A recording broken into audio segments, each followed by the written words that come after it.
Assalamualaikum warahmatullahi wabarakatuh. Kita bertemu lagi di channel Kaji Indonesia. Kali ini kita akan memulai kelas untuk tema mengemas produk UMKM yang tepat di masa pandemi. Hari ini Sabtu 16 Mei 2020 dengan pemateri utama Bapak Nasrullah Hasin, Direktur Balai Besar Kemasan. Acara ini terselenggara dari Kaji Indonesia untuk seluruh pelaku usaha dengan harapan agar bisa mendapatkan tips secara tepat untuk model-model kemasan yang bagus dan dapat mencitrakan produknya. Sambil kita menanti teman-teman masuk, saya putarkan beberapa lagu.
Selamat pagi kawan-kawan yang sudah hadir di kelas ini.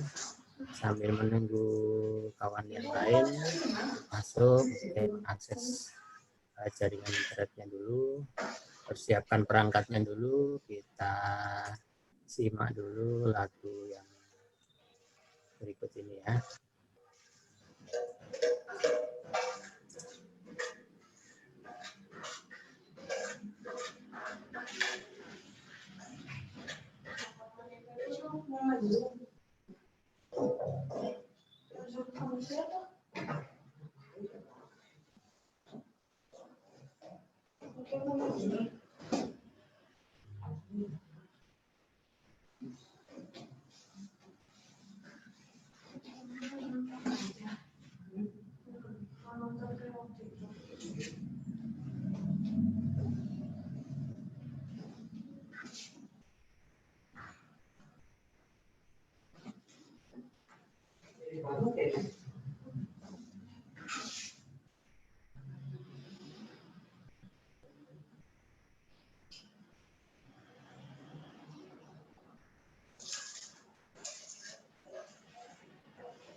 Kenapa masih mau dipakai?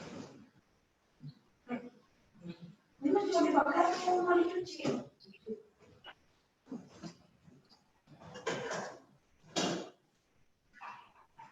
Ini kalau mau bikin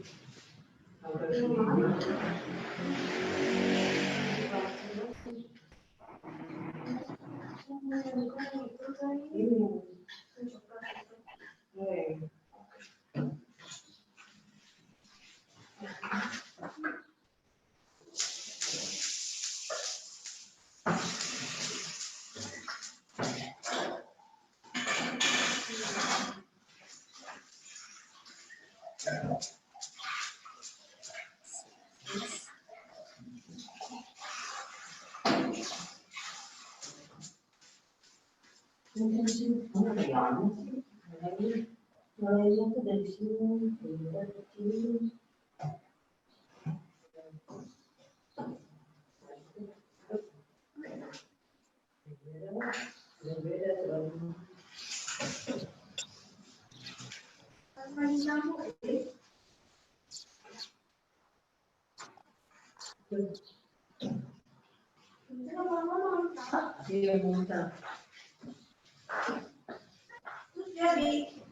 Belum, besok.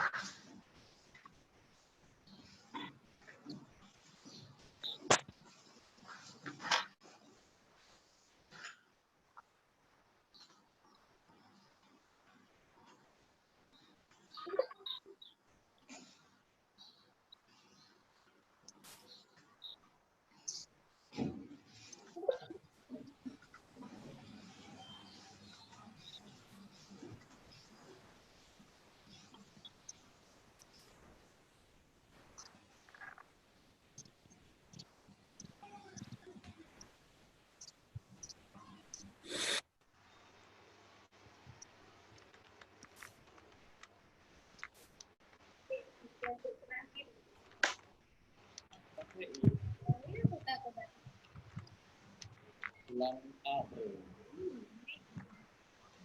April belum ya. Cari Pak Jun nggak ate ya, kamu Pak baru. April belum lah. Bulan kemarin kok. Belum. April kok belum anjing. Apa tamu belum enggak, ya enggak. Pak Jun yang ngomong enggak ya. Enggak mau.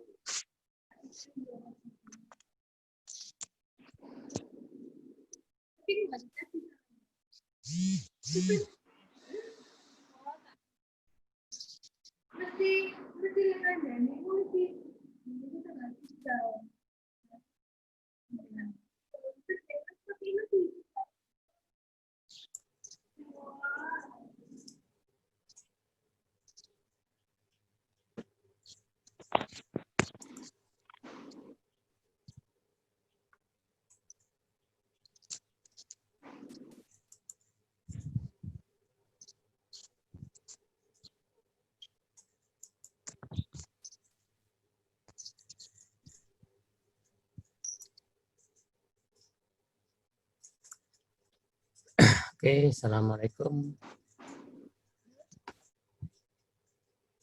Assalamualaikum semua.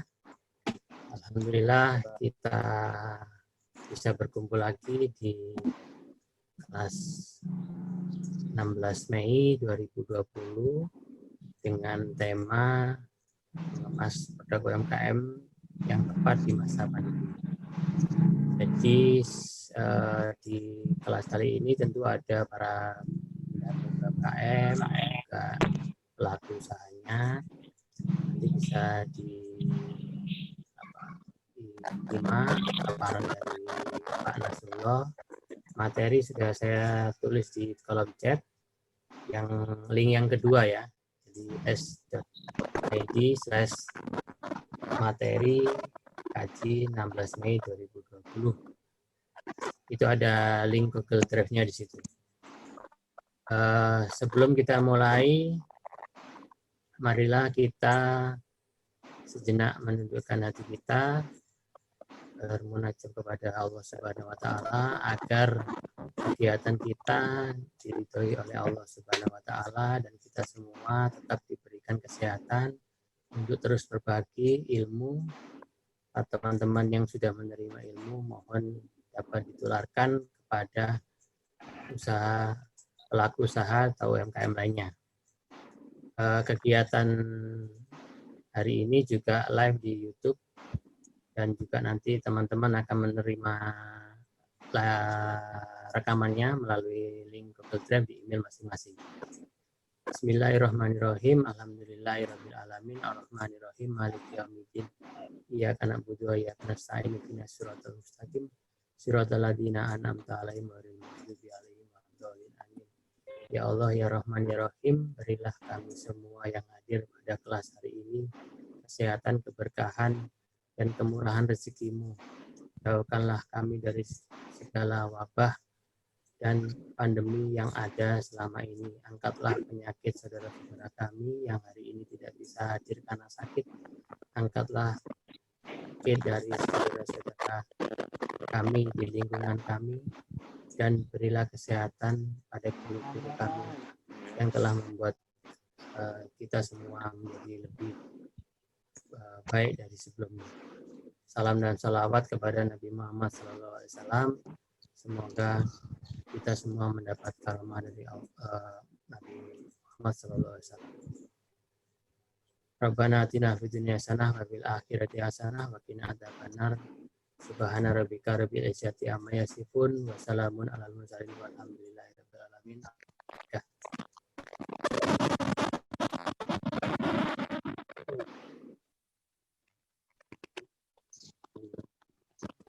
Oke.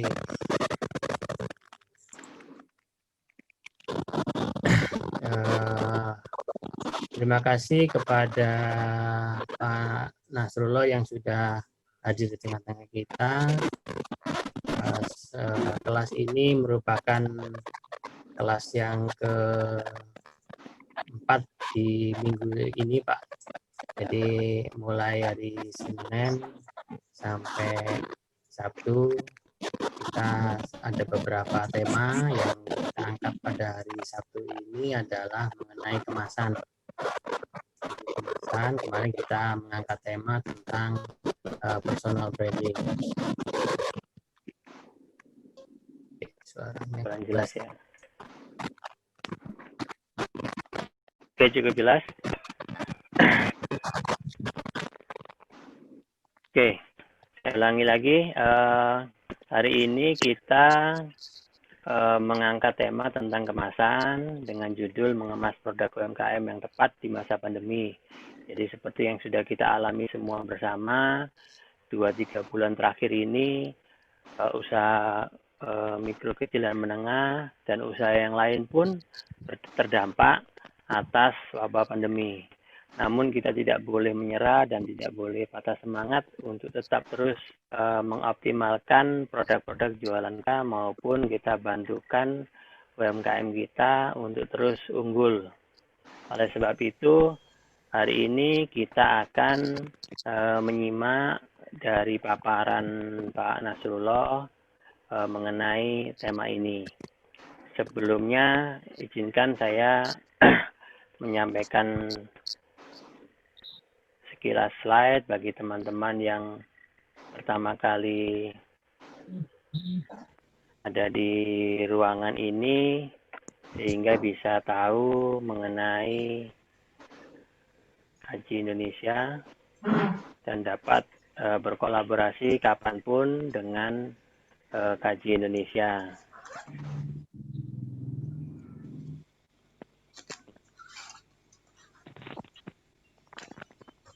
Bentar ya. Mohon yang lainnya mic-nya bisa di-mute.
Oke, terima kasih kawan-kawan.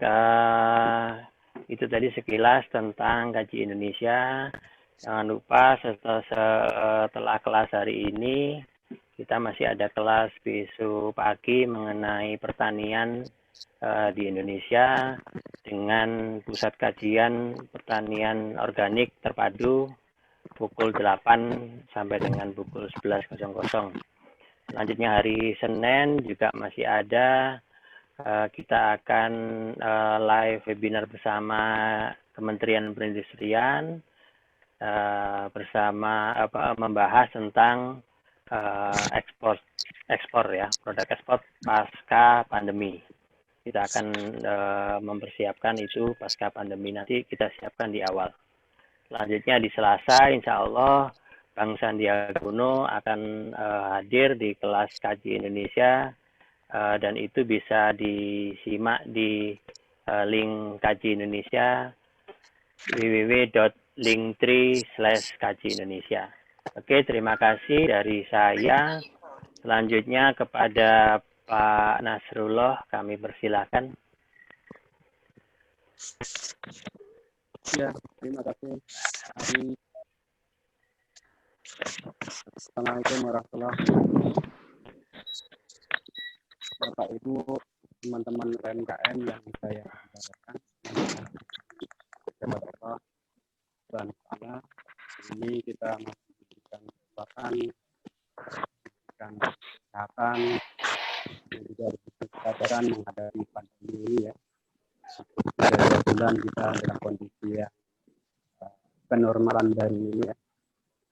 Kita berharap apapun yang sudah Allah tentukan ini, kita mampu untuk produktif ya. Kalau perlu kita harus lebih tingkatkan kepedulian kita buat diri lain, karena barangkali kita masih eksis hari ini pun agak turun sedikit, tapi sesungguhnya ada tidak banyak yang mendahului usahanya mulai tenggelam ya, sehingga harus beralih ya. Itulah kalau mereka masih diberikan cara berkomunikasi dengan kondisi yang sangat sulit ini, maka kesadaran kita. Nasrullah mungkin mic-nya bisa didekatkan Pak. Ya, ya Pak. Mic-nya kurang dekat Pak, suaranya jauh. Ya, jauh cukup Pak.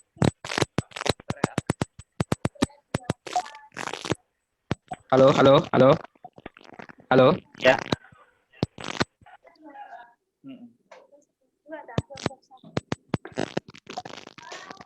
Halo. Oke. Sudah jelas Diulang Pak? lagi Pak. Ya udah. Sudah jelas Pak? Sudah. Sementara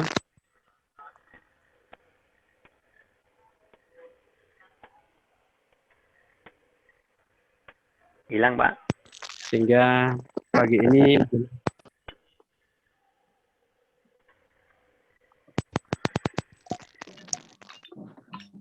halo Pak. Hilang Pak suaranya Pak.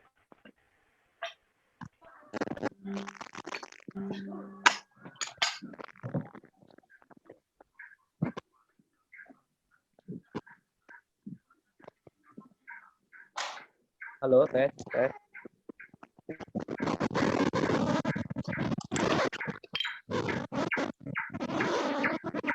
Halo. Ya, Pak. Ada feedback-nya Pak.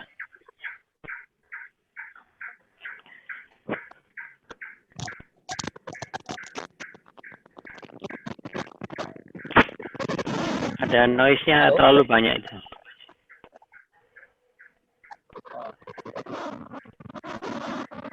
Halo, tes. Ya. Nah, sedikit kecil Pak suaranya Pak.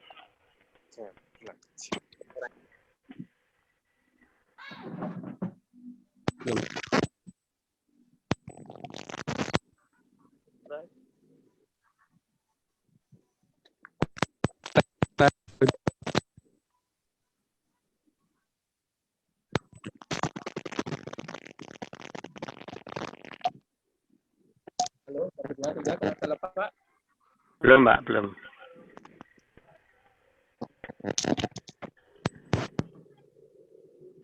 Halo. Oke.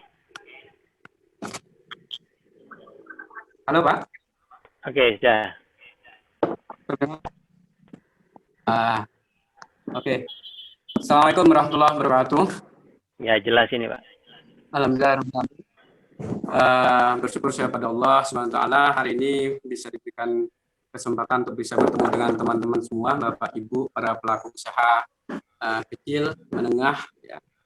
Saya berharap dalam kondisi Ramadan di tengah pandemi ini kita masih tetap diberikan oleh Allah kesehatan, diberikan oleh Allah kekuatan, ya, sehingga kita tetap bisa produktif ya, dalam menjalankan semua ikhtiar kita, semua usaha kita, ya. Dan kita juga di dalam masa pandemi ini, marilah kita juga lebih meningkatkan empati kita, ya, kepedulian kita pada teman-teman kita, karena ada banyak sekali teman-teman yang sudah sangat kebingungan sekali, meskipun ada juga yang sudah karena kreativitasnya kemudian menemukan peluang-peluang usaha baru. Kita dalam kondisi ini harus terus belajar ya, sehingga apapun yang kita hadapi ke depan, ya, kita mampu menghadapinya. Dan kita terus belajar ya, belajar agar apa yang juga kita pahami juga bisa kita transfer buat teman-teman kita yang lain.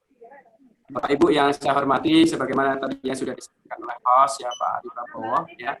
Kali ini saya akan berbicara terkait dengan packaging, ya. Saya berikan title, saya berikan judul mengemas tepat produk di era pandemi. Bapak Ibu yang saya hormati, sebetulnya pembahasan terkait dengan kemasan itu sudah biasa dan bahkan sudah dibicarakan orang ribuan tahun yang lalu, ya. Karena orang manusia dalam peradabannya itu sudah membutuhkan kemasan tidak ribuan tahun yang lalu. Tapi pada hari ini memang ya, tentu saja berbeda konteksnya, ya. Kemasan yang dibahas oleh orang-orang tua kita dahulu, ya, tentu saja berbeda dengan kemasan yang dibahas orang-orang modern pada hari ini, ya.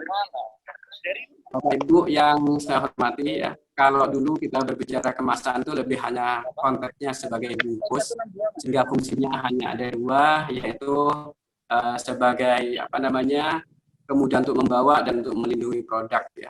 Apakah itu dari panas, lembab, ya, dan lain sebagainya. Kemudian juga untuk mudah dibawa dalam jumlah-jumlah tertentu. Jadi kemasan selama beratus-ratus tahun, beribu-ribu tahun, fungsinya hanya dua itu. Ya. Tapi ketika masuk era modern ini, kemasan tidak hanya dua itu saja fungsinya, ya. Terus seiring dengan perkembangan teknologi, perkembangan tuntutan pasar dan lain sebagainya, maka kemasan pada hari ini bertambah lagi, yaitu kemasan harus bisa menjual dirinya sendiri. Jadi kemasan pada hari ini dituntut tidak hanya tepat bisa membungkus, ya, tidak hanya hebat melindungi produk, ya, mudah membawa, tapi juga kemasan harus sudah bisa menjual apa yang ada di dalamnya tanpa syarat, ya, tanpa SPG dan lain sebagainya. Orang melihat kemasannya sudah kemudian berinisiatif untuk bisa membeli. Kenapa? Karena tertarik. Sehingga kemasan yang bisa menjual dirinya sendiri itu, ya, memiliki beberapa karakter, memiliki beberapa sifat, ya, yang nanti akan kita bahas bersama. Tapi memang pada hari ini kita akan lebih banyak, ya, fokus kepada bagaimana mengemas secara tepat, terutama di era pandemi ini, ya. Next, Pak, kita langsung masuk ke ke materi, Pak. Bisa next, Pak, ya. Jadi Bapak Ibu bisa dibaca, ya. Jadi ada beberapa produk, ya, di tengah sulitnya kita membangun atau menjalankan usaha ini, ya. Beberapa teman-teman yang produknya berkisaran di frozen food, ya, herbal, ya, itu masih eksis, ya, bahkan cenderung naik, ya. Namun beberapa produk-produk oleh-oleh semisal keripik ya dan lain sebagainya ya sekarang mulai tenggelam ya, mulai ditinggal ya. Maka ada banyak sekali toko-toko oleh pun juga sudah tutup. Namun dengan apa namanya dengan sistem online ini ya agak pelan-pelan aja Pak, agak pelan-pelan aja Pak. Dengan sistem online ini kita bisa tetap eksis menjual ya, karena ibu-ibu sekarang sudah tidak boleh kemana-mana lagi, belanjanya pun juga tidak boleh terlalu jauh ya. Akses ke apa namanya supermarket juga sudah mulai dikurangi, maka beberapa produk seperti frozen food ya itu sangat dibutuhkan sekali. Tapi ada beberapa pengemasan yang memang kadang-kadang teman-teman belum bisa dipahami bersama ya. Saya halo, ya. Stop dulu Pak, materinya dulu Pak, stop dulu ya. Ada beberapa ini ya cara pengemasan yang masih belum dipahami, terutama konteksnya adalah ketika masa pandemi seperti ini. Di sini Pak ya, saya akan membacakan ya. Sensitivitas konsumen semakin tinggi ya, kebutuhan akan jaminan produk dan kemasan bebas virus semakin menjadi tuntutan. Maka beberapa syarat untuk mengemas produk di masa pandemi ini ya kita pelajari ya, kita analisa, maka ada 3 poin yang saya garis bawahi ya. Pertama adalah diupayakan kemasan berbahan tidak tembus cairan sehingga mudah dibersihkan bahkan dijaga air dan sabun. Artinya begini Bapak Ibu ya, kemana-mana tuntutan kita sekarang harus bersih. Kita mengirim barang, menerima barang, berinteraksi dengan siapa saja, tuntutannya adalah bersih dan aman ya. Nah, hampir semua produk ya apa saja yang kita pegang ya itu sebelum kita membuka kita ada keinginan untuk jaminan bersih ya, sehingga kita kemudian mencucinya ya, bisa juga dengan desinfektan atau dengan air yang mengucur ya. Maka tidak bisa maka terjadi juga pada kemasan ya, sehingga kemasan yang kita terima atau oleh konsumen terima itu juga harus menjamin aman dan sehat tersebut. Sehingga alangkah baiknya ketika kemasan yang kita buat untuk konsumen kita ini memiliki bahan yang mudah dicuci atau mudah dibersihkan dengan tisu yang basah dan lain sebagainya ya. Maka salah satunya adalah upayakan bahan kemasan itu berlapis plastik ya. Jadi kalau kita lihat kemasan-kemasan di supermarket ya, di minimarket itu sudah banyak berbahan plastik rata-rata ya, terutama yang fleksibel packaging. Tapi banyak juga produk-produk teman-teman UMKM itu yang tidak menggunakan bahan plastik karena bahan plastik memang relatif lebih mahal ya minimum ordernya, meskipun satuannya lebih murah. Kita sering temukan juga beberapa kemasan yang berbahan kertas, berbahan kotak. Nah, bagaimana kotakan-kotakan kertas ini yang tidak berlapis plastik ya? Maka saya sarankan untuk kemasan-kemasan yang terpaksa harus menggunakan kotakan. Ya. Jadi ada kemasan memang harus menggunakan kotakan, Bapak Ibu ya, karena produknya. Jadi tidak semua bisa kita kemas dengan plastik ya. Ada beberapa produk yang memang harus kita kemas dengan dus atau kotakan. Maka saya sarankan yang menggunakan bahan kertas ini sebaiknya dilapisi atau dilaminasi dengan plastik bagian luarnya. Mungkin Bapak Ibu pernah tahu produk-produk seperti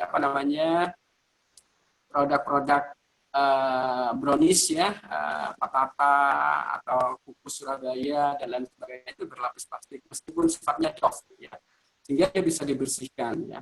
Jadi tapi kalau kemudian tidak atau belum terlapis plastik karena memang lapisan plastik itu lebih mahal ya, maka sebaiknya ya untuk bahan kotakan tadi itu di-wrapping ya. Di-wrapping kenapa? Karena tadi saya sampaikan konsumen kita ada kecenderungan untuk membersihkan dahulu sebelum membukanya ya. Kemudian kedua adalah membutuhkan outer sebagai tambahan pelindung. Bisa jadi solusinya adalah kita tambahkan outer ya.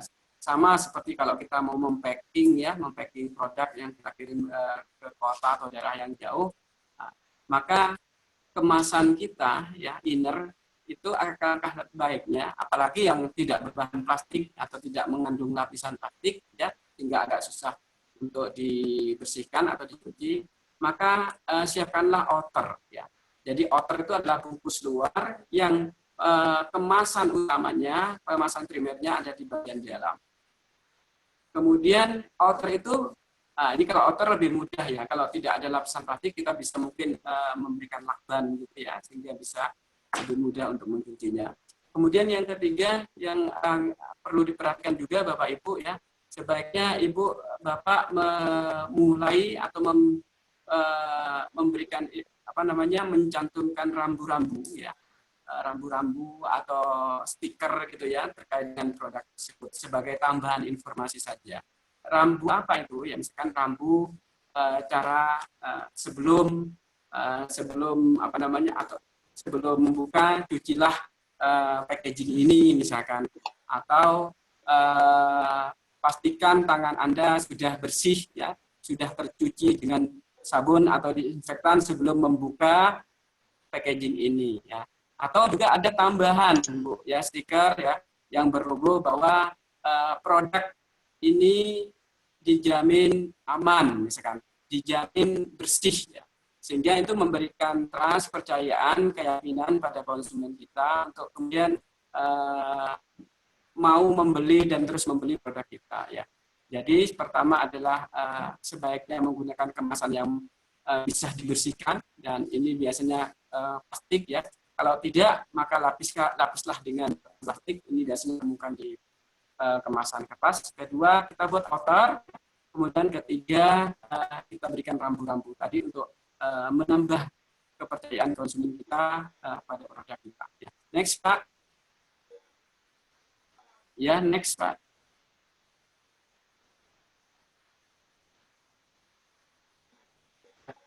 Bapak Ibu ya, ini nestapa kondisi produk-produk teman-teman ya di Indonesia. UMKM masih banyak seperti ini. Tapi insya Allah kalau di Jawa Timur sudah lebih baik ya daripada beberapa daerah yang lainnya ya.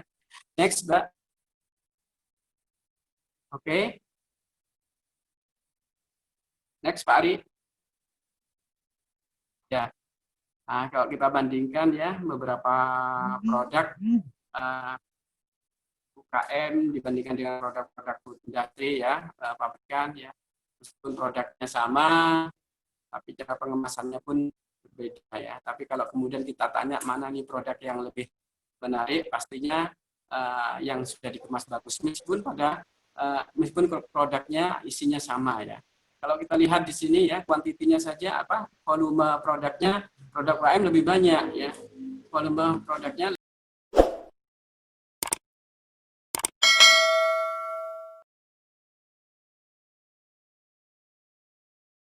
lebih banyak. Sementara yang pabrikan paling ya hanya berapa biji kan, hanya begitu. Cuman kalau kita lihat pasarnya ya jauh sekali, tetap masih produk pabrikan ini mengungguli produk UKM. Artinya apa? Ya, memang era sekarang berbeda Bapak Ibu dengan 20 tahun, 10 tahun yang lalu ya. Jadi kemasan ini sudah menjadi tuntutan. Pada slide ini ya, kita menjadi paham ya bahwa realitas sekarang bukan lagi pasar itu sebagai pertarungan produk ya, tapi sudah menjadi pertarungan persepsi ya. Kalau kita lihat kalau realitasnya adalah pertarungan produk, pastinya produk yang diproduksi oleh UKM yang sebelah kiri ini ya pasti diminati. Kenapa? Karena jelas-jelas produknya kelihatan ya, bentuknya bagaimana, isinya seberapa banyak, jelas sekali. Tapi realitasnya, kenyataannya kan tidak itu. Justru kita produk UKM ini kalah ya. Kenapa? Karena memang kondisi tuntutan pasar sekarang bukan lagi sebagai perang produk, tapi sudah perang persepsi. Jadi yang akan memenangi pertarungan pemasaran sekarang bukan lagi produk yang enak rasanya, yang gurih, yang luar biasa, tapi justru produk yang mampu membangun persepsi positif kepada calon konsumen. Maka contoh kemasan di sini yang punya pabrikan ini adalah salah satu bentuk kemasan yang mampu membangun persepsi positif kepada calon konsumen ya. Meskipun mungkin di tengah pandemi sekalipun ya. Jadi kemasan-kemasan yang dikemas seperti ini tetap akan memberikan kepercayaan, baik itu kualitas produk maupun mungkin kebersihannya. Ya, oke, next.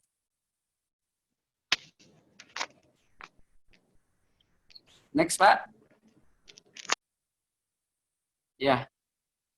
Kenapa secara umum Bapak Ibu ya kemasan ini masih menjadi kendala ya bagi teman-teman UMKM ya, karena memang teman-teman UMKM itu masih banyak yang kurang memahami bahwa kemasan itu sangat berpengaruh sekali kepada pemasarannya. Tapi insya Allah dengan banyaknya edukasi terkait dengan kemasan ini ya, untuk poin 1 ini sekarang sudah mulai bagus ya, sudah mulai banyak paham terkait dengan seberapa besar pengaruh kemasan kepada penjualan. Kemudian kedua, kurangnya informasi ya, di mana mendapatkan kemasan dan berapa harganya. Artinya di mana mendapatkan kemasan yang sesuai dengan kebutuhannya ya, dan berapa harganya. Artinya sesuai kebutuhan itu dengan minimum ordernya pun juga terjangkau. Gitu. Kemudian ketiga, modal UMKM itu terbatas ya.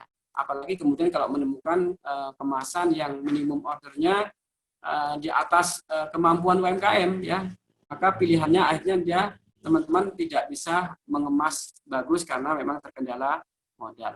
Tapi juga perlu diketahui bahwa poin 1, 2, 3 ini ternyata meskipun terentaskan selesai ya kendala-kendala ini, ada yang juga dibutuhkan oleh teman-teman UMKM itu adalah pendampingan. Ya. Pemerintah sudah memberikan pelatihan, sudah memberikan edukasi yang banyak ya di mana-mana seluruh Indonesia ya terkait dengan kemasan, bahwa kemasan itu sangat memberikan membantu sekali untuk kemudahan pemasaran ya. Kemudian juga sudah diberikan akses di mana mendapatkan kemasan, bahkan modalnya pun juga diberikan akses oleh pemerintah melalui kredit lunak, misalkan melalui KUR dan lain sebagainya. Tapi ternyata satu lagi yang teman-teman butuhkan itu adalah pendampingan. Sehingga kemasan yang mereka dapatkan adalah betul-betul kemasan yang tepat sesuai dengan kebutuhan mereka. Next, Pak.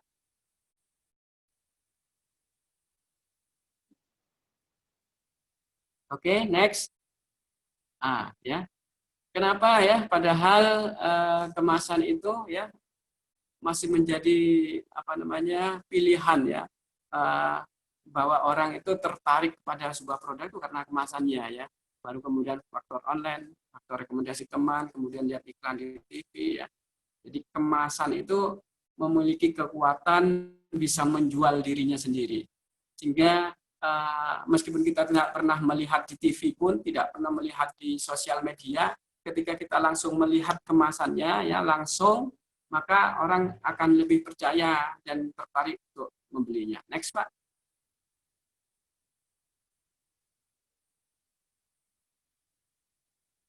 Oke, next.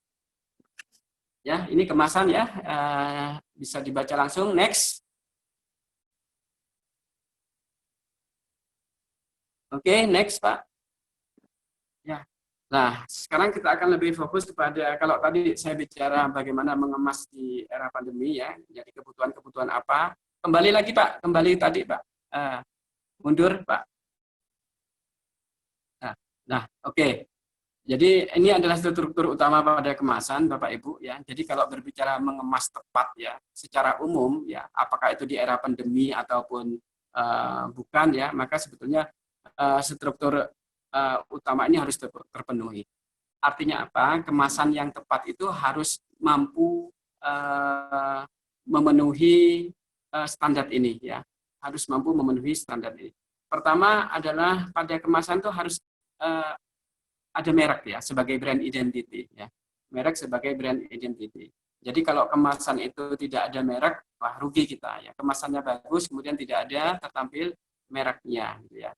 Jadi sebetulnya tidak ada merek sih nggak masalah ya. Kalau menurut aturan itu yang penting ada jenis produknya. Misalkan keripik singkong, ada merek tapi nggak ada tulisan makanan ringan atau keripik singkongnya, ini menjadi masalah. Tapi kalau tidak ada merek sebetulnya yang rugi adalah kita sendiri. Jadi kalau menurut aturan boleh nggak ada merek itu nggak apa-apa. Tapi rugi bagi kita sebagai produsen. Ya.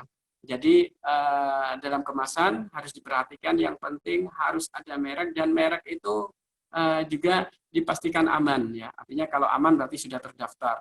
ataupun meskipun belum terdaftar, merek itu sudah pasti diyakini kalau didaftarkan itu aman. Kemudian kedua, merek itu harus bisa nendang ya. Jadi dia harus merek ini memiliki daya tarik ya. Jadi kalau mereknya bagus ya pasti orang akan melihatnya berbeda. Tapi kalau mereknya asal-asalan ya, nama anak dibuat merek, nama tetangga dibuat merek, pasti orang juga tidak akan tertarik. Kemudian kedua adalah dalam kemasan harus tepat dalam menentukan komposisi ya. Jadi kalau tadi saya sampaikan, sekarang ini yang paling eksis dan bahkan cenderung pasarnya menaik itu adalah produk frozen ya, makanan-makanan fresh ya. Apakah itu bakso ya, apakah itu nugget, apakah itu daging ikan yang kemudian dijual dalam bentuk segar sehingga ibu-ibu kemudian tinggal memasak di rumah ya, frozen food ya. Cuman ya terkadang karena ketidakpahaman teman-teman UMKM ya, kemasan mereka menjadi tidak tepat. Faktornya adalah karena pilihan bahan kemasan yang mereka buat itu salah. Pilihan bahan kemasan yang mereka tentukan itu salah ya. Jadi isinya bandeng ya, tanpa duri misalkan. Kemudian dikemas plastik transparan, ternyata plastik yang dipakai adalah jenis PP. Jenis PP itu Bu biasanya Ibu sering temukan di luar ya, yang ciri-cirinya bening itu bisa dibeli di toko. Biasanya ibu-ibu buat mengemas keripik-keripik ya. Nah itu ternyata karena ketidaktahuan misalkan dibuat mengemas bandeng tanpa duri misalkan, atau mengemas bakso ya, pentol bakso itu ya. Maka ketika satu tentu saja dia nggak bisa divakum. Kalau tidak bisa divakum, kalau dia divakum pasti pecah ya. Kalau kemudian yang kedua, kalau toh dia kemudian dimasukkan ke freezer ya, maka dalam hitungan beberapa hari plastiknya akan pecah ya. Kenapa? Karena salah menentukan bahan kemasan. Terus bahan kemasan apa yang tepat untuk bahan frozen itu ya? Bahan frozen sebaiknya Ibu menggunakan bahan kemasan yang berbahan nilon ya, berbahan nilon. Jadi kalau tidak ada nilon pun ya itu bisa Ibu menggunakan PE ya. PE itu yang biasa Ibu temukan di toko-toko ya, yang biasanya dibuat mengemas gula, mengemas beras ya, atau mengemas es teh itu Bu ya, itu jenisnya PE ya. Ciri-cirinya agak keruh ya, ciri-cirinya agak keruh, cuman dia memiliki elektrisitas yang lebih lentur daripada PP tadi ya, polipropilin. Kalau PE ini polietilin ya. Tapi tetap akan lebih bagus kalau Ibu menemukan kemasan yang berbahan nilon, sehingga nanti bisa divakum kalau Ibu sudah punya mesin vakumnya. Kemudian dimasukkan ke dalam freezer ya. Jadi dalam kemasan harus bagus mereknya, tapi kemasannya pun juga harus memiliki bahan kemasan yang tepat ya. Sebagus apapun kemasan, sebagus apapun mereknya ya misalkan, atau desain kemasannya, kalau bahannya salah juga tidak akan sampai kepada tidak akan memberikan kepuasan kepada pelanggan kita ya, karena produknya rusak ya. Kemudian yang ketiga adalah desain dan bentuk kemasan ya. Jadi desain ini adalah pemicu. Desain kemasan ini adalah pemicu yang sekaligus juga sebagai brand identity dari produk kita ya. Jadi kalau kita berbicara kemasan, memang salah satunya ya memang harus berbicara desain kemasannya. Kemudian yang terakhir adalah legal product ya. Jadi 4 hal ini menjadi satu kesatuan yang memang tidak bisa kita pilih salah satu. Jadi keempat-empatnya ini adalah wajib ya, harus memenuhi harus terpenuhi ya. Satu, kemasan itu ada mereknya ya, sehingga mampu dikenal oleh orang lain ya. Kemudian komposisinya tepat, desainnya pun juga segmented sesuai dengan target pasarnya, sesuai juga dengan produknya. Kemudian ada legal produknya. Saya rinci satu-satu. Misalkan itu ini kita menemukan kemasan dengan desain yang sangat bagus sekali ya, terkonsep sekali ya. Tapi kemudian tidak ada PIRT-nya, ya. Tidak ada PIRT-nya. Pasti beberapa toko retail pun juga tidak akan mau menerima produk yang tidak ada PIRT-nya. mereknya sudah oke, komposisinya cocok misalkan ya. PERT-nya juga ada, tapi desainnya lemah, desainnya amburadul, desainnya tidak memberikan daya tarik sama sekali. Itu pun juga tidak akan dapat memberikan dampak pemasaran yang bagus ya. Mungkin mereknya bagus, oke, desain kemasannya pun juga sudah oke, PIRT juga lengkap, semua informasi terkait legal sudah lengkap. Ternyata bahan kemasannya salah ya. Jadi itu pun juga tidak akan mampu memberikan kepuasan kepada konsumen. Sehingga keempat hal ini menjadi sebuah kemutlakan untuk harus ada dalam kemasan yang kita pakai. Satu, ada merek yang pasti dijamin aman ya.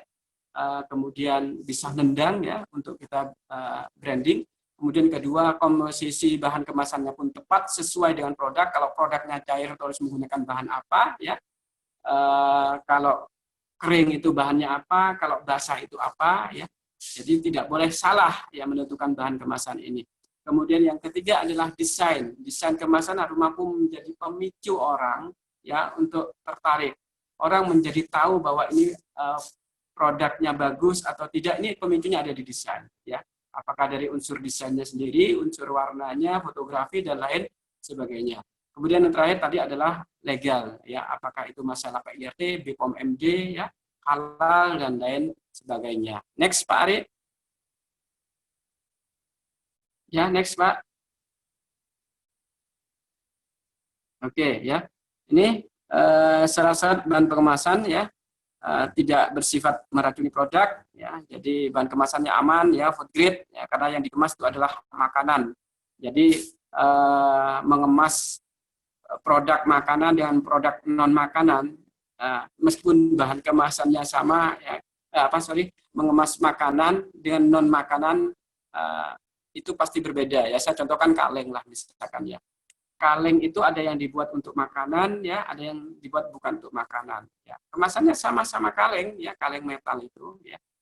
Ada yang dibuat untuk oli, ada yang dibuat untuk cat ya. Ada juga untuk biskuit ya, ada untuk sarden, ada untuk susu ya. Masing-masing ini sama-sama kaleng ya, cuman karena produknya atau penggunaannya berbeda, maka pengamanannya pun juga dibuat berbeda. Untuk makanan ya harus mengandung lapisan anti karat yang food grade di dalamnya. Sementara kalau yang bukan makanan tanpa lapisan anti karat pun juga nggak masalah. Tapi sekarang sudah banyak Pak semua menggunakan lapisan anti karat, tapi tidak harus food grade ya. Seperti misalkan mengemas cat itu nggak harus ya, ada lapisan anti karatnya misalkan. Kemudian kedua, dapat melindungi produk dari tumpahan ya, penguapan, kotoran, serangga dan mikroba ya. Saya punya cerita, ada beberapa teman UKM yang minta dibuatkan mengemas bumbu ya, bumbu yang berminyak itu ya, mengandung minyak. Jadi bukan bumbu tepung ya, bukan bumbu bubuk, tapi yang minyak digongseng itu ya. Sudah kita sarankan untuk menggunakan bahan nilon ya, agar minyak itu tidak merembes, tidak keluar ya.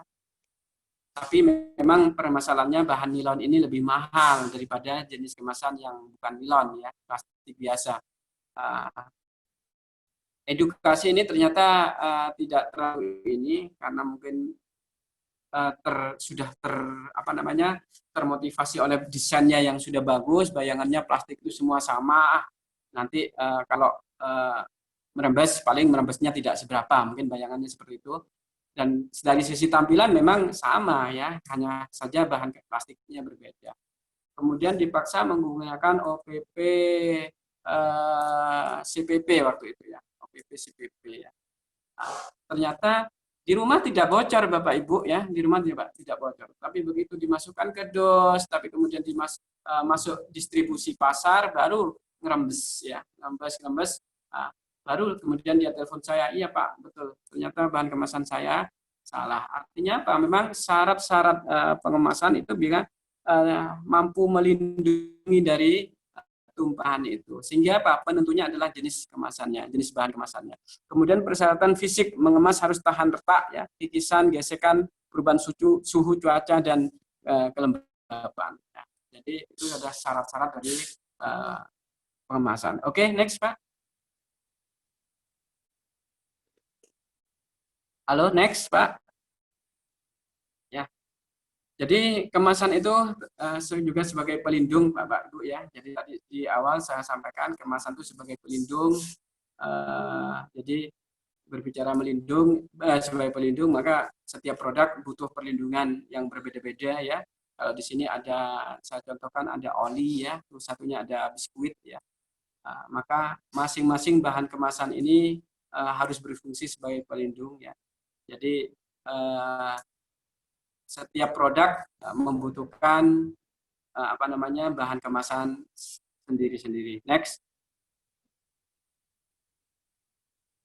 Oke, next Pak.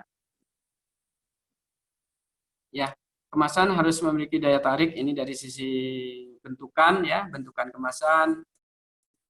Dari sisi desain ya harus memiliki daya tarik. Kenapa? Karena eranya sekarang tadi saya sampaikan pemenang pemasaran itu bukan lagi produk yang hebat, yang gurih ya, yang renyahnya istimewa misalkan.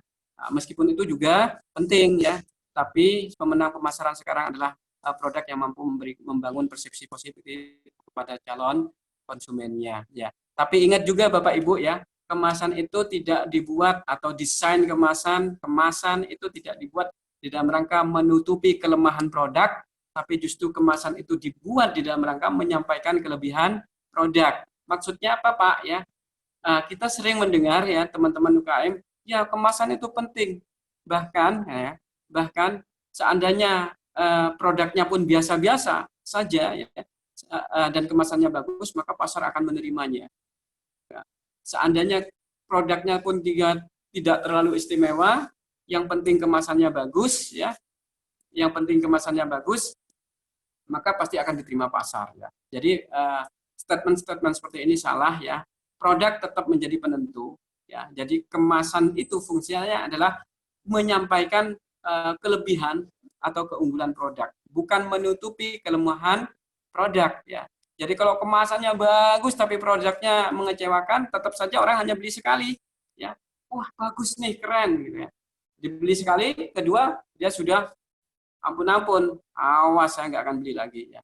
Tapi kalau produknya itu begitu meyakinkan kemasannya, desainnya bagus ya, kemudian dibuka rasanya luar biasa ya, mantap, maka tunggulah kedua, ketiga dan berikutnya ya. Next Pak.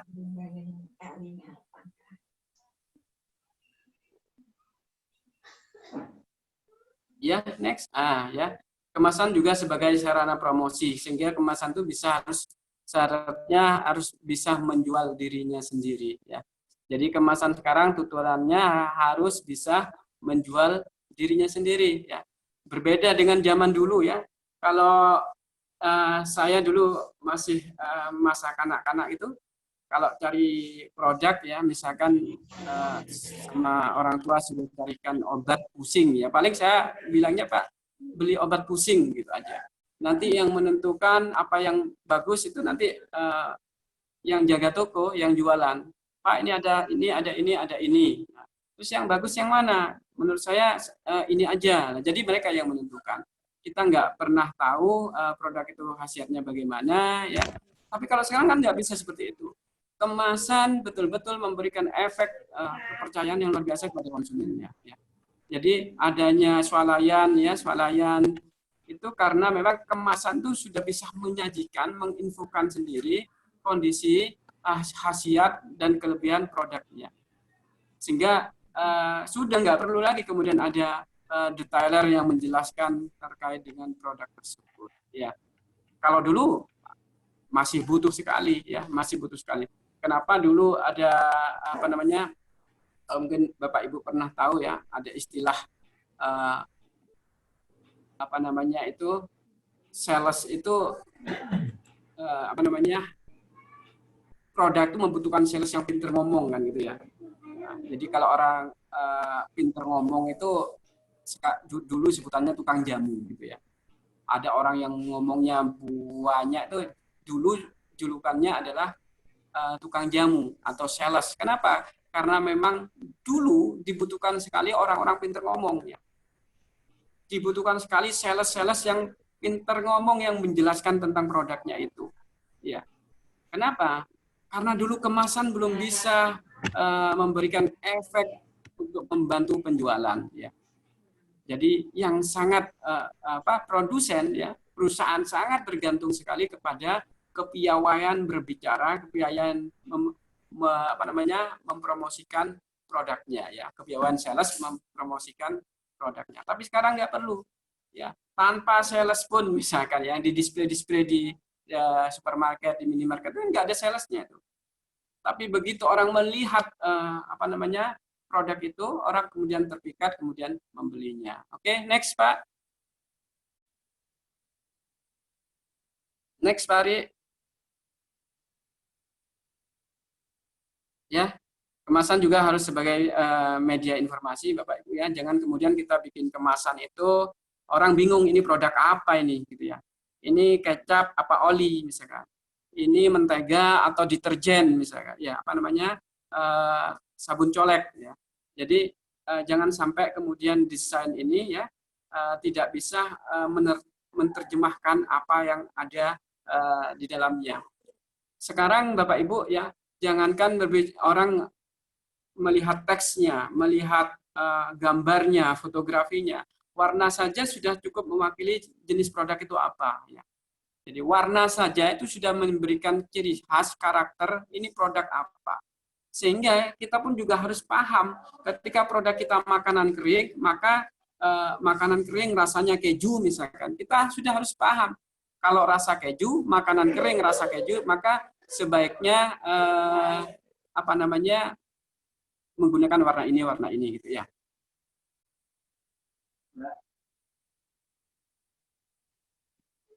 Oke, next Pak.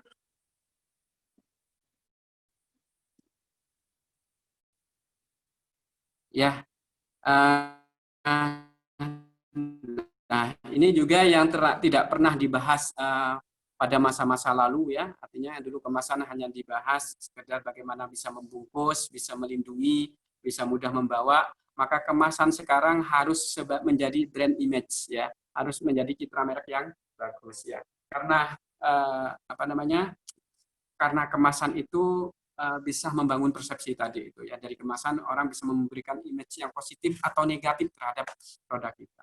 Kemasan bisa memberikan orang yakin, oh ini produknya pedes, oh ini kayaknya keju banget, oh ini manis, apa itu dari kemasannya, oh ini kayaknya steril, oh ini kayaknya higienis ya, ini dari kemasan. Kemudian ketika kemasan itu terus ya konsisten dengan kemasan-kemasan yang bagus itu ya, yang terkonsep, maka kemudian orang akan mengingatnya terus. Misalkan saya contohkan Coca-Cola ini ya. Coca-Cola ini ya saking hebatnya Coca-Cola ya. Orang seluruh dunia meskipun dia tidak bisa baca tahu kalau ini Coca-Cola. Ya. Loh kok bisa padahal nggak bisa baca? Ya karena bentukan warnanya, bentukan botolnya itu sudah menancap di para konsumen ya bahwa yang seperti ini ya Coca-Cola. Ya. Nih kemudian kita berbicara jenis kemasan berdasarkan pemakaiannya ya, kemasan untuk makanan ya, ada juga kemasan untuk bukan makanan ya, jadi kemasan itu bergantung pada jenis pemakaiannya ya. Jadi ada kalau produk ibu bukan makanan berarti tidak terlalu repot dalam memilih bahan kemasannya. Kemudian ada juga kemasan bahan bukan makanan tapi yang agresif. Ada juga yang tidak agresif ya. Yang itu nyamuk pestisidanya untuk sabun ya, sampo dan sebagainya. Kosmetik itu tidak agresif. Kemudian kemasan untuk obat-obatan ya. Jadi itu adalah jenis kemasan berdasarkan pemakaiannya. Masing-masing ini juga membutuhkan bahan kemasan yang juga berbeda, bentukan berbeda, karakteristik desain pun juga berbeda, pemilihan warna pun juga berbeda. Jadi kita harus paham. Kalau produk kita kosmetik, maka bagaimana keumuman produk kosmetik itu? Tinggal nanti kita sesuaikan dengan segmentasinya. Ini kosmetik untuk middle up atau untuk middle low ya. Kalau produk kita jenis keripik ya kita harus paham keripik itu umumnya apa. Jadi jangan sampai orang bingung. antara kemasan sabun deterjen ya, sabun bubuk deterjen dengan kemasan bubuk bumbu sama, misalkan karakter desainnya itu nggak boleh ya. Jadi setelah kita mengetahui berdasarkan pemakaiannya, maka akan berpengaruh juga bagaimana nanti bentuk desain. Oke, next Pak. Next Pak Ari. Ya, ini jenis kemasan kertas ya, sering kita temui ya. Ini kadang-kadang teman-teman yang juga belum banyak paham ya dalam pemilihan bahan kertas ini ya. Jadi kertas ini memiliki banyak jenis Bapak Ibu ya. Jadi nanti Bapak Ibu mau menggunakan jenis bahan kertas apa, sesuaikan dengan produknya apa dan dijual untuk siapa. Oh, saya produknya donat Pak, donat isi satuan gitu ya. Maka kalau donatnya itu isi satuan, cukuplah dikemas dengan bahan kertas yang tidak terlalu tebal. Kenapa? Karena ringan ya. Jadi paling tidak menggunakan kertas kurang lebih di 250 GSM misalkan, di 250 GSM. Karena isinya hanya satu. Tapi kalau kemasannya itu adalah nasi kotak yang ada lauknya lengkap itu, maka tidak bisa 250 GSM kita pakai, nanti lembek ya, dan isinya jatuh. Maka kalau yang banyak sebaiknya menggunakan 350 gram ke atas, boleh 400 gram, tapi jarang digunakan, sebaiknya 350 gram. Kemudian ini donat atau nasi ini dijual kemana? Dijual ke siapa? Segmentasinya apa? Kalau dijualnya untuk segmentasi menengah ke bawah, yang harganya mungkin donatnya dijual lebih murah, nasinya pun juga dijual lebih murah, maka sebaiknya menggunakan duplek misalkan. Tapi kalau kemudian nasi atau donat atau brownies ya, dan lain sebagainya itu dijual untuk kalangan menengah ke atas, jangan lagi pakai duplek ya.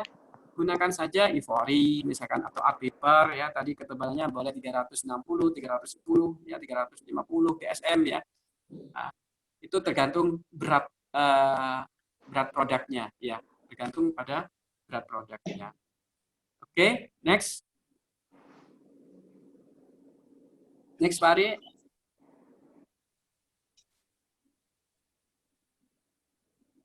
Ya, ini kemasan kaku ya, blow molding, injection molding, thermoforming ya. Ini untuk yang styrofoam ya. Jadi ini adalah kemasan kaku. Karena apa? Antara ada isi dan tidak ada isi, isinya tinggal separuh, tinggal sedikit, ini sama ya, kaku seperti ini. Kemudian kita kulaan plastiknya, botolnya, ya kemasannya antara ada isi dengan tidak ada isi sama ya. Jadi kaku, nggak bisa diapa-apakan. Oke, next.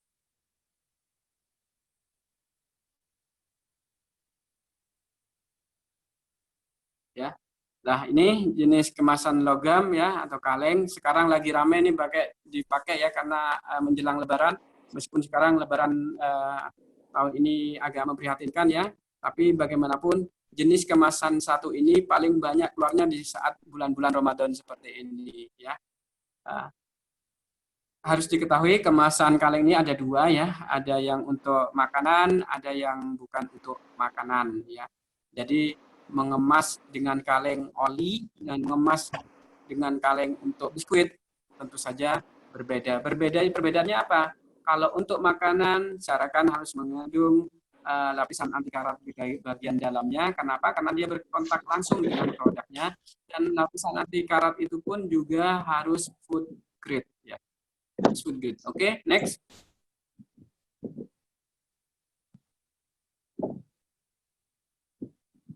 Next, Pak Ari.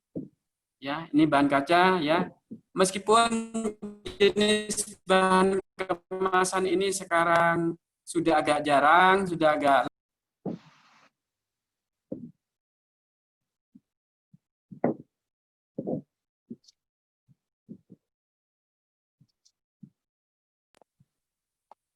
jadi beberapa produk masih harus menggunakan jenis ini ya, misalnya minuman keras ya, minuman keras harus menggunakan botol kaca, nggak bisa menggunakan botol aqua itu ya, madu itu juga harus menggunakan ini parfum ya. Jadi produk-produk tersebut masih bergantung dengan jenis kemasan atau bahan kemasan ini. Next, Pak. Oke, next. Ya, ini juga bahan kemasan karung ya, sekarang mulai banyak. Dulu kalau kita beli produk beras ya, beli beras itu paling ditimbang di pasar, di toko. Maka sekarang sudah di retail muncul kemasan beras yang sudah terdesain bagus ya. Meskipun itu bahannya adalah karung juga ya, kalau orang Jawa gelangsing gitu ya. Tapi gelangsing pun sekarang sudah dicetak oven ya, sehingga dia sudah tampil full color. Sehingga kemasan-kemasan gelangsing yang dulu rasanya tidak cocok masuk supermarket yang mewah itu sekarang sudah tepas ya, karena kemasan-kemasan plastik ini sudah didesain, sudah dicetak sedemikian bagus ya, sehingga tampilannya menjadi lebih mewah. Next. Next, Ari. Ya, ini kemasan fleksibel packaging ya. Inilah jenis kemasan yang memang munculnya agak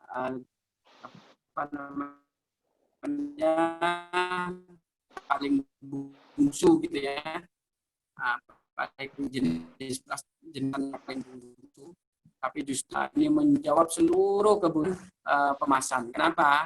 Karena jenis kemasan fleksibel ini memang dari sisi cost ini sangat murah sekali satuannya, ya, satuannya sangat murah sekali, tapi masih menjadi beban bagi UMKM karena kuantiti minimum ordernya masih besar ya.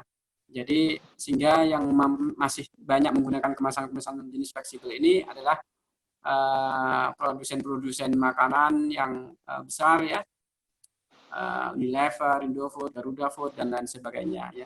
Di sini sudah saya tulis juga beberapa keunggulan-keunggulan kenapa kita harus menggunakan flexible packaging ya. Dari sisi produksi, distribusi ya, dan lain sebagainya, ini sangat fleksibel sekali ya. Bahkan ketika sudah nyampe ke konsumen ya, konsumen membeli, membawa fleksibel ya, fleksibel semuanya. Sehingga kalau kita ke supermarket, ke toko, ke pasar, yang paling banyak kita temui adalah jenis kemasan fleksibel.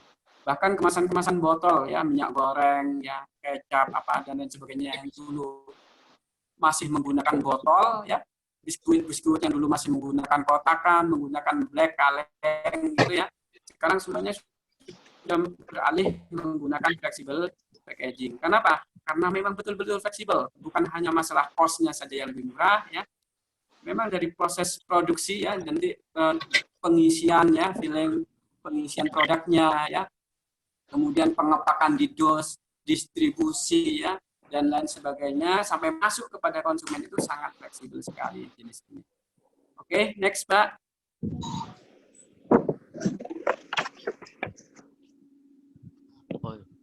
Ya, terima kasih. Ternyata slide-nya sudah selesai. Ini ayo ke rumah besar kemasan. Ini ada di Mojokerto, Bapak Ibu ya, yang di salah satu lembaga pengembangan kemasan UKM Indonesia ya, yang sangat konsisten membantu teman-teman UMKM ya. Seberapapun kebutuhan kemasan Bapak Ibu ya. Di sini ada 1000, di sini ada 100 piece masih bisa kita tangani ya. Semua jenis kemasan ada di rumah besar kemasan. Itu saja yang mungkin bisa saya sampaikan. Kalau ada pertanyaan-pertanyaan terkait materi yang saya sampaikan, monggo Bapak Ibu bisa langsung kita diskusi di sini ya. Nanti akan dibantu oleh host Pak Ari Prabowo. Oke, terima kasih Pak Nasrullah. Untuk pertanyaan pertama Pak Abisarno, tapi sebelumnya saya chat ulang tadi untuk materinya salah ketik tadi yang terakhir saya sampaikan di chat itu. Nanti untuk yang link absen saya chat lagi di bawahnya. Silakan Pak Abisarno. Iya, terima kasih Pak Ari. Assalamualaikum Pak Nasrullah. Iya, waalaikumsalam. Iya, kenalkan Pak, saya Pak Abisarno ini dari Banjarnegara, Jawa Tengah. Nggih, Pak. Dari Banjarnegara, Jawa Tengah. Mohon maaf Pak Nasrullah, Pak Ari, tadi saya sudah kirim chat, kirim link gambar kemasan produk UMKM saya. Sudah bisa dilihat nggih, Pak Nasrullah atau Pak Ari? Oke. Di chatnya tadi saya sudah kirim. Ya.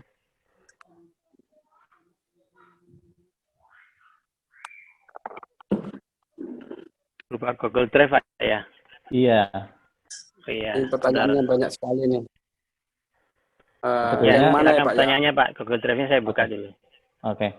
Begini Pak Nasrullah, ini sebetulnya kan tadi saya sudah kirim link, isinya foto, Iya Pak. gambar kemasan, produk UMKM saya. Ada 2 foto yang saya kirim. Produknya abon ayam. Iya Pak. Satunya kemasannya menggunakan plastik transparan. Terus produknya apa Pak tadi Pak? Abon ayam. Abon ayam Pak. Produknya abon ayam Pak. Ya. Halo. Ya. Halo. Ya. Produknya abon ayam Pak Nasrullah. Iya. Satu itu dikemas pakai plastik transparan. Ya. Terus satunya dikemas dengan menggunakan dibilang plastik tidak, dibilang kertas full juga tidak. Jadi apa istilahnya ya, kayak paper apa ya? Foil atau papermate ya, itu Pak? Iya, seperti paper itu. Foil. Ya, paper foil. Cuma ini kan titipan pertanyaan dari UMKM saya kebetulan. Ya. Setelah dilempar ke pasar, ternyata setelah dilempar ke pasar, Pak, terutama pada saat pandemi seperti ini, justru yang kemasan dengan menggunakan plastik transparan, itu malah justru paling digemari dibandingkan dengan yang paper, apa tadi Pak? Paper foil ya? Paper foil. Iya, paper foil. Dulu, ini saya sedikit sharing biar nanti saya juga dapat gambaran. Ini saya senang hari ini karena tentang kemasan. Nanti bisa minta kontaknya ya Pak Nasrullah ya. Bisa Pak. Karena bisa, kalau kami di Banjarnegara Pak, terus terang memang sering sekali kesulitan mencari kemasan. Ya, UMKM yang saya dampingi, alhamdulillah sih karena sering ikut pelatihan dan sebagainya, jadi mereka sudah sangat paham arti kemasan apa yang seperti yang tadi disampaikan Pak Nasrullah. Cuma kelemahannya ketika akan mencari produk kemasan, bahan kemasan tersebut yang di Banjarnegara belum ada. Sehingga kan hanya ada 1-2 yang mungkin dia pinter ya linknya didatangkan dari kota besar. Taruhlah seperti Jogja, Semarang, dan sebagainya. Nah, barangkali nanti lebih lanjut, saya akan sampaikan ke informasi ini ke teman-teman UMKM saya. Siapa tahu nanti kita bisa berkunjung ke rumah kemasan ya, tadi di Mojokerto ya Pak Nasrullah ya. Bisa Pak, bisa Pak. Ya, itu saya mungkin ini titipan dari UMKM saya Pak. Kalau dilihat dari 2 gambar fotonya yang tadi yang lewat link itu kan, satu menggunakan paper foil, satunya menggunakan plastik biasa. Yang menggunakan plastik biasa itu kan UMKM-nya dia buat stiker sendiri, kemudian ditempel stikernya Pak. Jadi tidak langsung ya, kan ada yang plastik. Pak, ya? Iya, justru malah lebih laku di saat-saat seperti ini, lebih laku daripada yang menggunakan paper foil. Terus kemudian kalau dilihat dari desainnya Pak, itu kan juga beda. Antara yang plastik dengan yang paper foil itu beda. Nah, mungkin pertanyaan saya, mungkin minta pendapat juga dari Pak Nasrullah yang sudah ahli lah terkait dengan kemasan.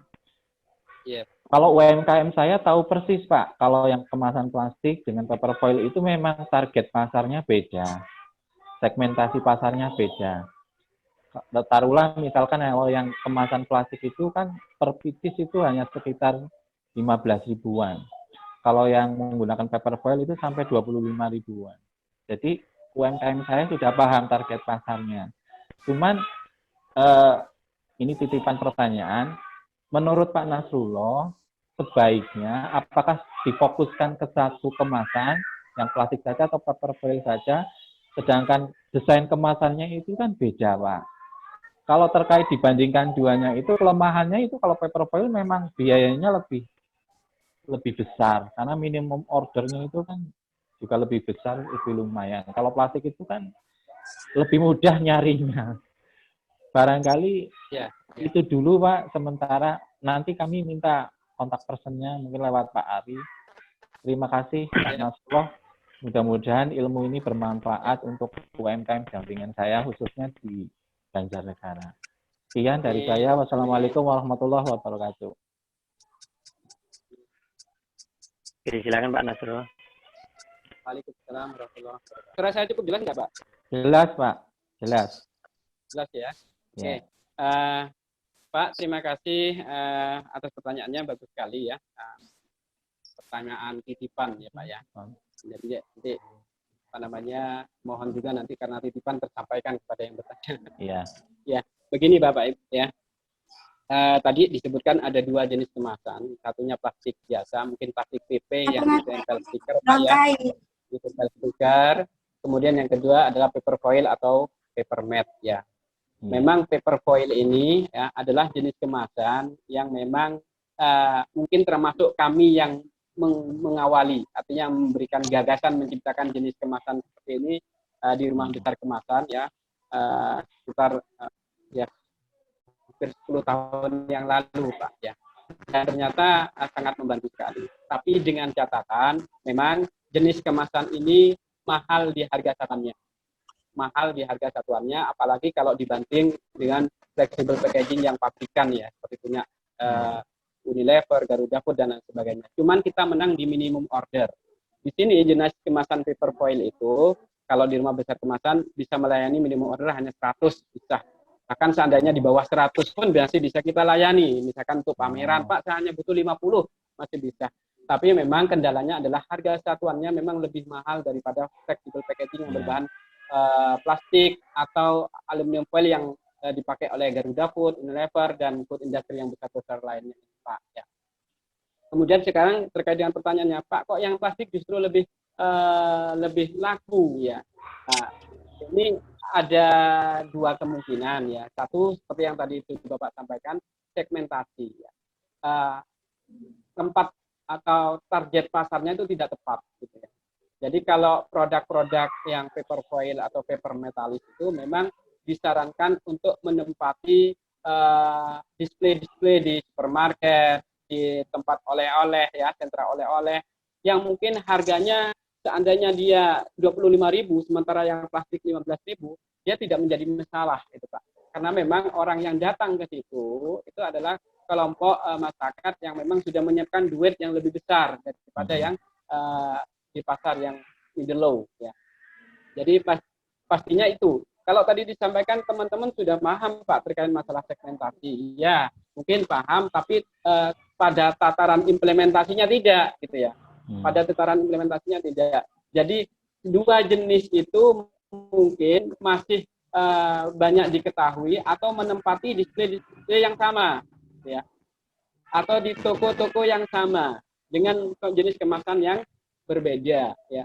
Kalau tidak satu toko yang sama pun di satu kota yang sama 15.000, ketika masuk ke tempat lain dia mendapatkan 25.000 dengan kemasan paper foil. Nah, ini menjadi masalah. Ya.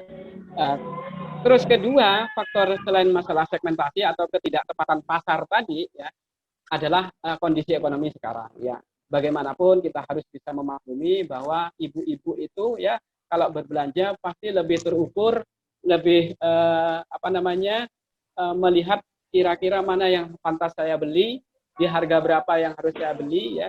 Artinya ketika kondisi ada melihat 15.000 kemudian ada 25.000 dalam posisi pandemi seperti sekarang, maka sangat dimungkinkan sekali pilihan yang murah itu yang dibidik, apalagi ketika diketahui mereknya sama, gramasinya sama, produsennya sama. Akhirnya apa? Tetap yang dipilih adalah yang 15.000. Maka saran saya Bapak ya, ketika produk ini tidak terlalu brandnya belum terlalu besar, belum terlalu dikenal, ya, maka langkah baiknya mumpung brand itu belum terlalu banyak kenal, bedanya untuk jenis produk yang dijual untuk middle up dengan kemasan yang lebih modern, dengan untuk jenis abon ayam middle low dengan kemasan yang lebih tradisional, ya, dengan plastik TP yang transparan tadi ditempel stiker, itu bedakan mereknya. Tapi kalau brand atau merek itu sudah sedemikian terkenal di daerahnya, ya, sudah banyak ibu-ibu yang sudah loyal, maka tinggal dipilih mana nih yang mau dipakai. Apakah yang paper foil menggunakan merek yang sudah dikenal itu, atau yang justru yang PP plastik transparan yang ditempel stiker itu yang menggunakan merek yang sudah dikenal. Ini butuh analisa, ya, butuh analisa yang mendalam sehingga nanti kita tidak salah pilihannya. Jadi saran saya dalam kondisi seperti ini sebaiknya bedakan mereknya saja sehingga tidak tertumpang tindih di pasar, Pak. Ya, tidak saling bunuh-membunuh padahal itu sama-sama produk kita. Ya, mungkin itu Pak, ya, cukup jelas. Iya, terima kasih Pak Nasrullah atas masukan dan Pak. sarannya. Oke, saya lanjutkan dari Pak Sarial. Mohon info untuk produk handicraft yang setahu kami adalah plastik transparan. Apakah ada saran untuk kemasan handicraft? Handicraft, ya, perlu dipahami Bapak Ibu, ya, harus dibedakan antara produk makanan dengan produk handicraft tadi, ya. Kalau makanan ini yang melihat pertama ini kan mata, ya. Mata kita melihat visual, ya, melihat brand identity dari kemasannya itu, apa mereknya, bagaimana fotografinya, bagaimana desainnya, ya. Kemudian orang terpicu untuk membeli karena tertarik tadi dengan desainnya, ya. Setelah terpicu, ya, otak melihat ini, ya, diolah oleh otak, ya. Kemudian kita memutuskan membeli, ya, dibuka mulut ini kemudian yang mencicipi, yang memakan kan mulut kita, ya. Tapi kalau craft kan berbeda, Pak. Tetap mata pertama kali yang melihat diolah oleh otak kita, ya. Kemudian tidak lari ke mulut itu, tapi tetap kepada mata dan kepuasan, ya. Artinya Pak, ini yang membedakan, ya. Sehingga kalau produk makanan, ya, bagaimana seluruh unsur pada kemasan itu, baik desainnya, fotografinya, mampu memberikan kekuatan hipnotis, ya, bisa memikat sehingga orang yang tidak boleh membuka produk itu kecuali harus membelinya terpikat oleh desain itu. Sementara kalau kerajinan atau craft itu, ya, betul-betul orang yang dibutuhkan adalah kepuasan batinnya setelah melihat itu, dan dia akan melihat lagi di rumahnya, ya. Dan apa yang dia lihat itu, yang dia terpukau itu,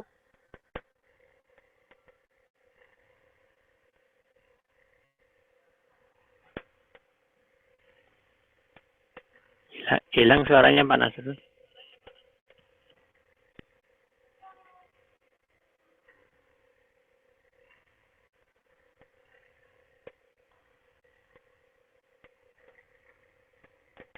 Suaranya hilang Pak Nasrul.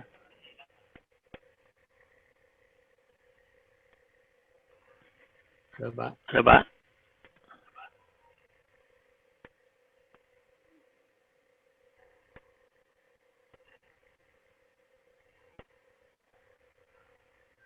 Halo Pak. Halo Pak.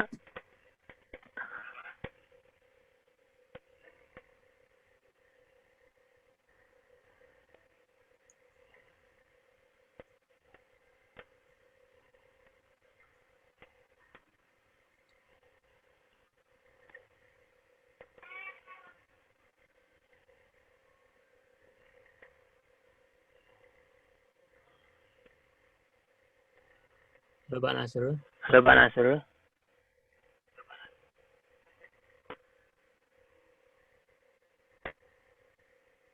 Oke, sambil kita Oke, sambil kita tunggu koneksi lagi Pak Nasrullah. Teman-teman itu sudah saya revisi yang materi sudah bisa diakses. Terus kemudian yang absen juga barusan saya kirimkan.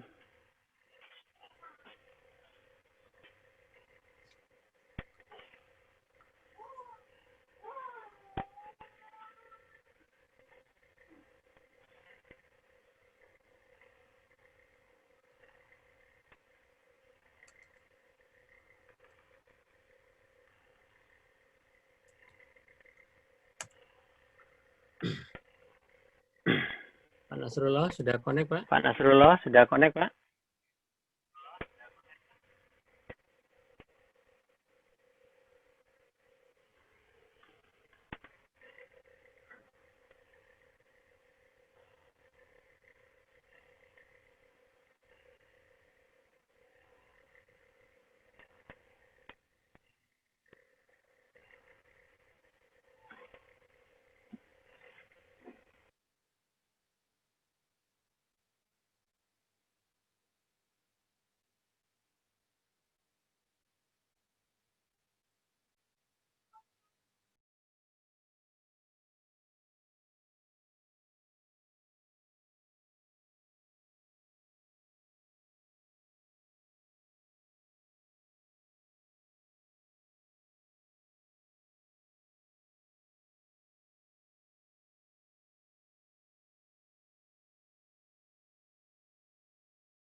Pak Nasrullah masih belum bisa dikonekkan lagi jaringannya, sambil nunggu bisa di chat itu sudah bisa belum untuk link 16 Mei absensi.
Oke, sudah bisa. Makasih Bu Firari Murni, sudah bisa absennya. Materinya Google Drive-nya sudah ya. Untuk nomornya Pak Nasrullah ada di dalam materi tadi, di bagian belakang ya.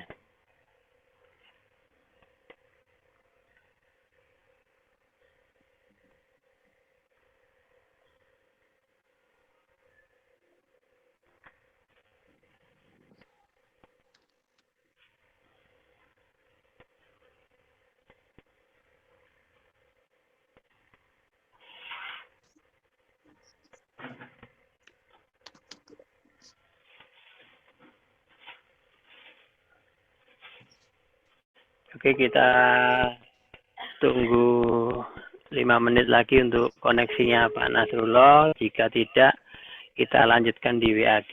Nanti Pak Nasrullah akan saya invite di WAG. Kita lanjutkan pertanyaannya via WAG. Mungkin koneksi di tempat beliau sedang ada trouble. Boleh minta link materi. Link materi Bu Purwani. Oke. Nomor kontak personnya Pak Nasrullah, Pak Ari. Oke, saya tulis ya.